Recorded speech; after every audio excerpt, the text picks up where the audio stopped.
7 years after we saw Michael Myers and Dr. Loomis blown up, they're back. But Laurie is not. Instead, we get her 7-year-old daughter, Jamie, who is now the target of the relentless masked killer. This is my review of Halloween 4, The Return of Michael Myers. The Return of Michael Myers. Because you missed him in the last film, eh? No, literally, you missed him. A security guard, played by Raymond O'Connor, fills the two attendants, played by the late David Jensen, and Nancy Borgenich, whom you may recognize from Silent Night, Deadly Night, by the way, in on the history of Myers, in case you forgot. But knowing the Halloween fandom, of course you didn't. But his doctor, of all people, shot him 6 times. Some say 7. With Dr. Loomis practically out of the picture, Dr. Hoffman, played by the late Michael Pataki, is the one to sign off for Michael, played by the late George P. Wilbur. He's being transferred back to Smith's Grove. Unfortunately, he's not as comatose as he should be for the ride. Did Hoffman say anything about living relatives? Yeah, a niece living in his hometown. I have that same reaction when someone brings up my extended family. Elsewhere, Jamie, played by Danielle Harris, shares some deep thoughts with her foster sister Rachel, played by Ellie Cornell. This is due to her dead parents' PTSD. The following day, you guessed it, Halloween, Rachel gets guilt-tripped into taking over babysitting duties for Jamie. Dr. Loomis, played yet again by the late Donald Pleasance, arrives just in time to witness the aftermath wreck of that ambulance from before. He doesn't hesitate to make his way back to Haddonfield, but first a stop at a gas station, which just so happens to be the same one that Michael's been to. Michael?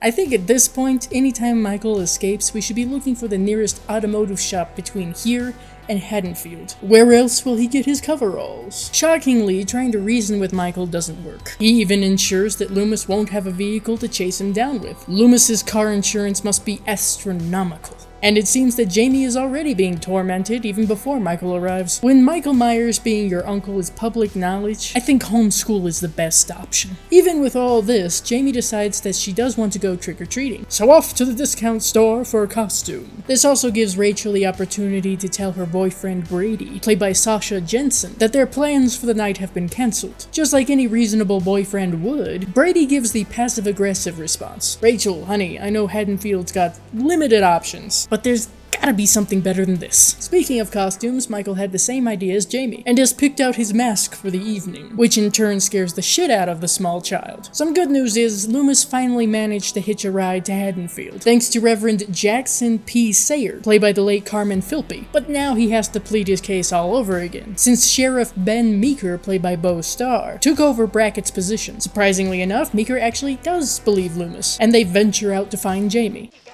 Little monster. Now see, I told you, aim for someone out of town next time. Nothing quite like frying an innocent electrical employee to get the murderous blood pumping, and wipe out the power grid. The trick-or-treat festivities have come to an end early this evening due to the sheriff-issued curfew. Rachel manages to find Jamie after they were separated, and Meeker and Loomis find them. Michael's one step ahead of them and their plans, since he destroyed the police station and everyone there. So I guess it's up to some pissed-off rednecks with guns to help out. That's the real horror right there. God help us.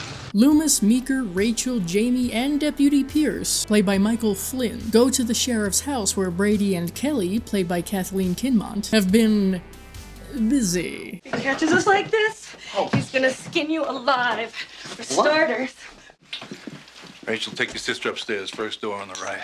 Last time I saw a boarded-up house with this many people with this much tension. Between them, George A. Romero was involved. With the house secure, Loomis goes to warn Rachel and Jamie's parents, and Meeker leaves to try to get some control on the streets. Naturally, it's about now that Michael shows up. Double barrels to the double Ds.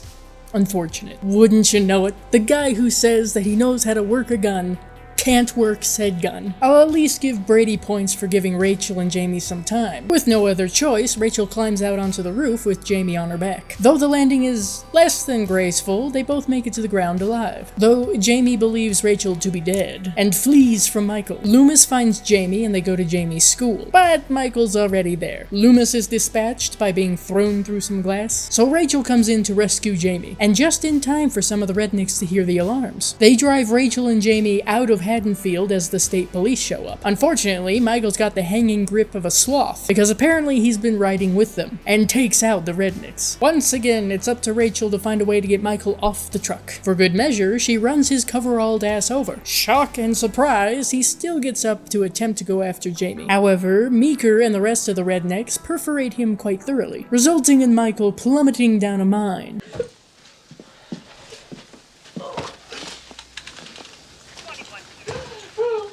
You know, if Michael is indestructible, I would say that Loomis is right up there with him. We get a bit of a callback to the original Halloween, and... No!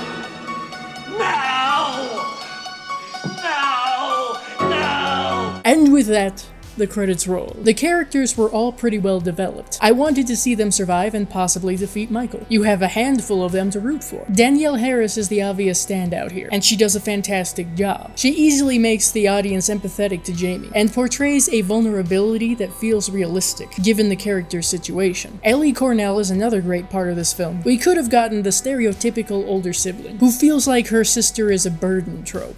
But Rachel is loving and genuinely cares about Jamie's well-being. Not to mention that she's a badass in her own right. Of course, I have to talk about Donald Pleasance for a moment. He shows a pretty wide range of depth and emotion to Loomis here, and despite the fact that there's 7 years between this film and the last time he portrayed the Doctor, he slips back into the character easily. My favorite scene of his is in the diner, between Michael and himself. I sincerely like the mood and atmosphere of this film. It has a solid autumn/Halloween vibe, without being overpowering. It looks realistic. The practical effects, while relatively limited by comparison of other installments, are solid. Loomis's scarring looks pretty decent, and the kills are good. They're creative, and there's plenty of them that should keep gorehounds happy. There are moments in the story that I genuinely appreciate, and made me enjoy it more, like Sheriff Meeker believing Loomis, instead of us witnessing Loomis trying to convince him for a good chunk of the movie, and the rednecks immediately signing on to hunt for Michael. Dare I say that Return handled that element of the story better than Kills? Let's not get ahead of ourselves, we'll get there soon enough. The ending I quite like, surprisingly enough. Cliffhanger-style endings like this can be kind of hit or miss for me, but here it works and ties everything up rather nicely, while also leaving some things open for the audience. It was poetic, if you will. How the story is handled is quite smart. It makes Michael feel more threatening because of how he goes about trying to kill Jamie, and everyone else who gets in his way. It makes sense and shows that Michael isn't just mindless. Alright, I have to mention the mask briefly. It's not good.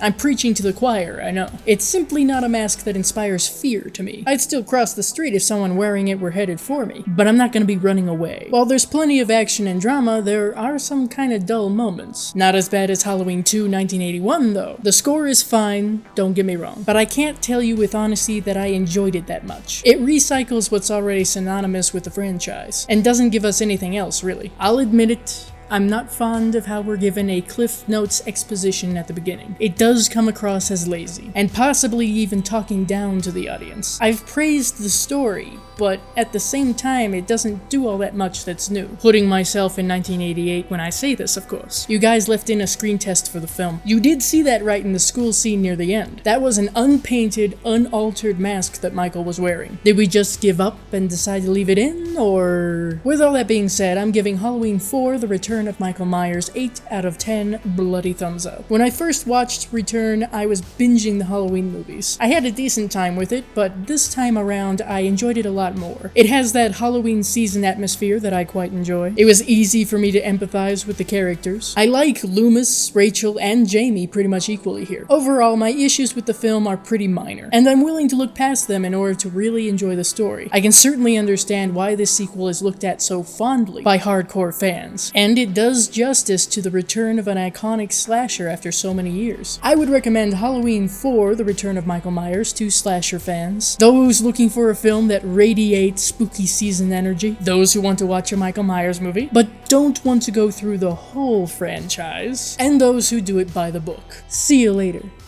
If you're looking for more Halloween slasher fun, check out my reviews of the rest of the Halloween franchise. Thank you to my patrons Michael Museo, The Horror Show, Bronson Wright Wolf, Dianamo, Sean Sheridan, Raiders AK, and Derek Sears for supporting the channel.